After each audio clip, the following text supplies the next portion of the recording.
బాన్స్వాడలో పోచారం శ్రీనివాస్ రెడ్డి వంటి నేతలు వెళ్లినంత మాత్రాన నష్టం లేదని, ప్రజాబలం తమ వైపే ఉందని బీఆర్ఎస్ ఎమ్మెల్సీ కవిత అన్నారు.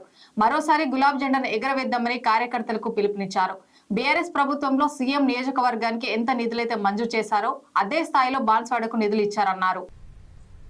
నేను మళ్ళా అడుగుతా ఉన్నా, ఏం తక్కువ జరిగింది పోచారం గారికి? ఎందుకోసం పార్టీ మారినరో మీరందరూ కూడా పదే పదే ప్రశ్నించాల్సినటువంటి అవసరం ఉన్నది. ఆయననే రైతులకు మంత్రి ఉండే, ఆయన చేతి మీద ప్రారంభమైన పథకం 15,000 ఇస్తా అన్న కాంగ్రెస్ పార్టీ ఎగ్గొట్టి వాళ్ళ 12,000 ఇస్తే మీరు ఇంకా ఆ పార్టీలో ఎట్లా ఉంటున్నారని మిమ్మల్ని మేము ప్రశ్నిస్తున్నాం.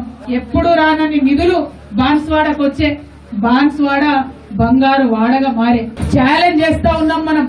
మరి ఇంతకన్నా ఎక్కువ అభివృద్ధి వారు చేసి చూపించాలని కూడా మేము డిమాండ్ చేస్తా ఉన్నాం. కేసీఆర్ గారు ఎప్పుడు ఒక మాట చెప్తారు, నాయకులు ఉంటే ఉంటారు, పోతే పోతారు, కేవలం ప్రజలు మాత్రమే నాతో ఉంటారని చెప్తారు.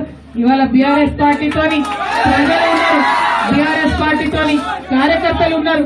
మనందరం మళ్ళా చలిచీమల దండు కదిలినట్టు కదులుదాం, బాన్స్వాడలో మళ్ళా గులాబీ జెండాను ఎగిరేద్దాం.